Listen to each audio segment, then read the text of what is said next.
Hey, hello friends. April 6th, 2012 here, Happy Dog Farm. Good Friday to Friends of Faith. Thank you. It's a great day. It's also kind of a day. I'm dealing with fire blight, and I'm going to share with you what I'm learning the hard way. One thing right off the bat is I knew precious little about it, except that it's a bacterial infection that's very, very bad, more prevalent in pears and apples, but bad, bad, bad. Also, it favors a warm, wet climate, moisture, and injured trees, injured plants. So I'll take it from the top. What I'm going to show you now is a tree that's really, in my opinion, is pretty mortally wounded. And it appears that it's the result of a pruning cut I did this winter. My fault, my bad. What I'm going to share with you is where I'm getting some information about how to deal with it and the technique I'm going to use to deal with it. First of all, information. This is a Department of Agriculture publication, Fire Blight. It's Nature, Prevention, and Control. That's a title you really got to love when you're in this situation. It is Agricultural Information Bulletin number 631. It came out of Cornell, and lots of cool pictures, techniques, some organic, some not so organic, but a really good primer for somebody who might be operating alone. I recommend you get the book. Sanitation is a very big deal with fire blight because, like any infection, it's easy to transmit it from one plant to another. So what I'm doing is I'm using alcohol, a rag, and I'm cleaning everything to the best of my ability before and after I make the cut. This is a Hudsons Golden Gem. This was one of my favorite children because it's a late bloomer. And with the weather we've had here, I was really depending on it.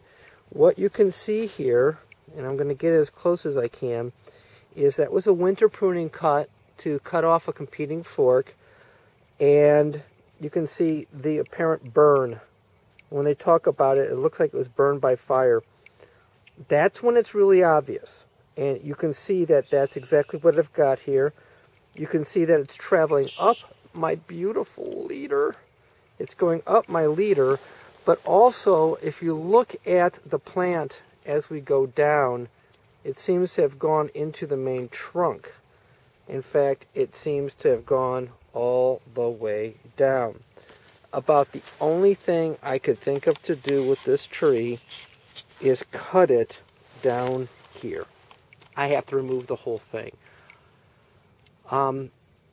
We're going to come into bloom if I get any blooms, and I just don't want this pest around. So I am going to lop it down here and hope that the scion is not infected and will send out a new shoot. If it doesn't, it's going to be rip and remove. That's it. So tree, fire blight, got to get rid of it. What you do is you cut it up, get it in a plastic bag, and get it out of your orchard as quickly as possible. Burn it, dumpster it, whatever, but don't throw it on the ground. Now I'm going to back up a little bit here to show you another tree. This tree was right next to it. It very well could have been the source of the other tree, of the infection in the other tree. This doesn't look quite the same, and this is what mystified me last year about what was killing my trees.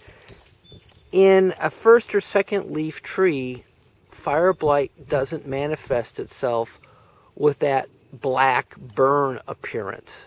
What happens is you kind of get, and I don't know how well you can, you know what? Why am I protecting this tree with a Volgard? Folks, it's dead. It doesn't really matter. There. But if you can see the cracking on the flesh and how it's dried up, and you get these cracks and the like in it, I was mistaking this for drought problems. No, this tree died of fire blight. So this one's going to get ripped out entirely. It's already dead. There's nothing left to save. it's time for it to go. So, what to say?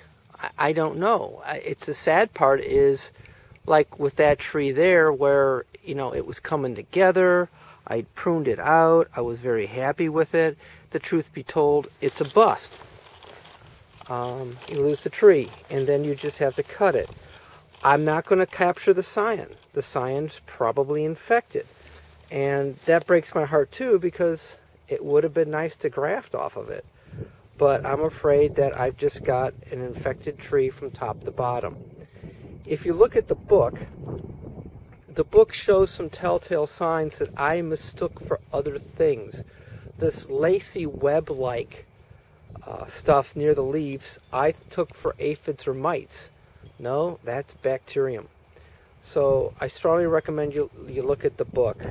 If someone tells me later that this cyan was viable, I'd like to know that, because if I can save a tree by, you know, moving its cyan around, I'd like to know that, but I'm not willing to risk it right now.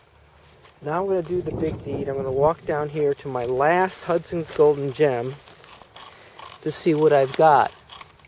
And what I've got is, I hope that's a shadow.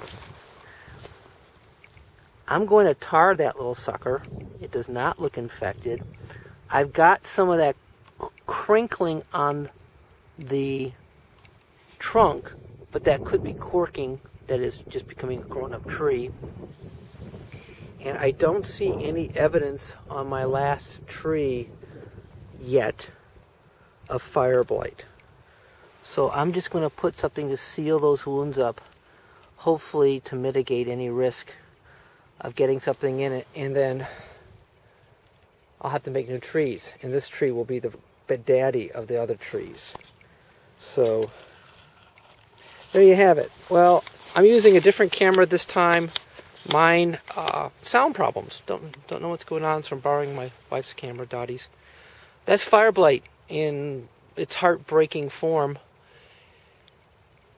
I got nothing. That's what I'm learning about. And bag it, tag it, get it out, you know, get rid of it. So I'm going to put the camera down now, and I'm going to start whacking trees. All right, take care. Blessed day to you all, and we'll catch you later. Bye-bye.